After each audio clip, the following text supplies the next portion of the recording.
Avant de prédire la journée du 10 septembre 2025, penchons-nous sur le 10 septembre 2022.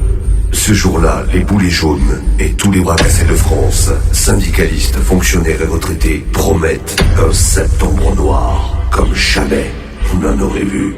À cette occasion, des dizaines de teasers sont réalisés avec une ambiance glauque. Ils avaient déjà commencé le film dans leur tête. J'ai rien vécu du tout, j'aurais mieux fait de rester chez moi dans mon lit. Samedi 10 quoi. Voilà, samedi 10, un septembre noir. Alors on est arrivé très tôt là-bas, il n'y avait pas un chat. Mais bon, une manif comme celle-là, ça sert pas à grand-chose non plus, il n'y a personne aujourd'hui, c'est le fiasco total. Non mais là ça va durer jusqu'à 19h. Oui, mais moi je ne peux pas rester jusqu'à 19h. Le 10 septembre 2022, les Gilets jaunes, les journaux gauchistes et extrême-droitistes nous promettaient une hécatombe générale en France, avec une énorme mobilisation nationale annoncée comme le septembre noir. D'après eux, ça y est, c'était encore une fois le jour où tout allait se passer. Exactement comme les autres jours, où tout allait se passer aussi. Retirez de l'argent, sortez de chez vous, restez chez vous, ne dépensez rien, dépensez local. Tout est son contraire pour ce 10 septembre 2022. Était prévu l'aide des militaires, les gens connus. Bref, la révolution était en marche. Les influx-voleurs y allaient de leurs vidéos, avec des titres du genre « Vers un blocage complet du pays ? » Point d'interrogation. Ou tout autre titre où le point d'interrogation ne servirait qu'à faire réagir les cassos qui les suivaient. RMC, CNews et les autres recevaient des invités acquis à la cause. Tout était fait pour que les ensuqués puissent y croire. Résultat des courses, voyant que rien ne se passait depuis le matin suite à leur réveil tardif, une poignée d'ensuqués ont décidé de se donner rendez-vous à 14h place de la Bastille. Ce réflexe de mouton perdu. Masqués, cagoulés et vêtus de noir, nos ensuqués issus de l'assistanat et du syndicalisme rageux du service public et des retraités oisifs ont instinctivement foutu le feu à des poubelles et cassé du mobilier urbain, qui, pour leur cerveau de boulet de la société, est le seul réflexe d'intelligence que celui-ci peut fournir au reste de leur corps chétif. 103 ensuqués jaunes furent rapidement nassés et interpellés par les forces de l'ordre. Voilà.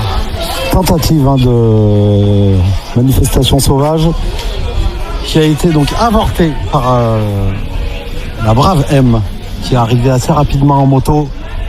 Maintenant, vous avez une soixantaine de manifestants, journalistes aussi, qui sont massés par la brave.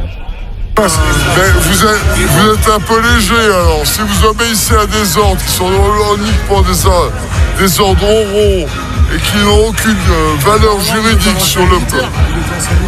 Oui, on m'appelait mon colonel. Est-ce que c'est les gens les gars, vous les connaissez? Il y en a même qui me disent ça existe encore les manifs de gilets jaunes? Je dis oui, tous les samedis il y a des manifs. Alors c'est vrai qu'on n'est pas nombreux, mais ils ont rendu invisibles, ça fait partie de la stratégie. Et ce fut la fin de leur action nationale illimitée en seulement 1 heure. Mais voyant le cuisant échec de leur manifestation, ils se sont dit que l'erreur avait été de ne pas avoir donné d'heure exacte et de lieu exact. Alors, ils ont décidé de tout bien refaire pour le 24 septembre 2022. Ça y est, tout était bien fait.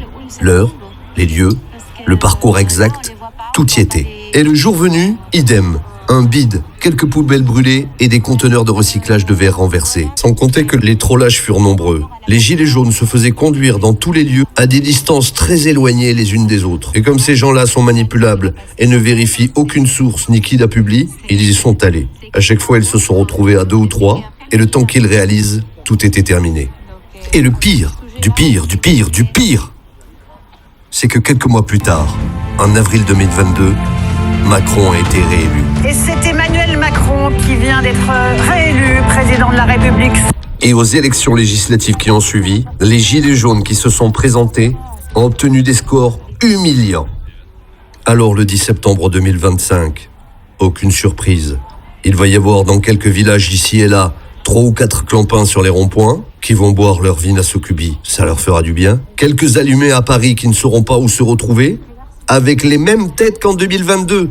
Il faut s'attendre au blocage d'une raffinerie ou deux à Marseille, de la part des cégétistes qui travaillent eux-mêmes dans cette raffinerie, et chez les feignasses de la fonction publique, certainement une grève de stylo, avec rendez-vous réunion à la machine à café. Voilà à quoi va ressembler la révolution du 10 septembre 2025.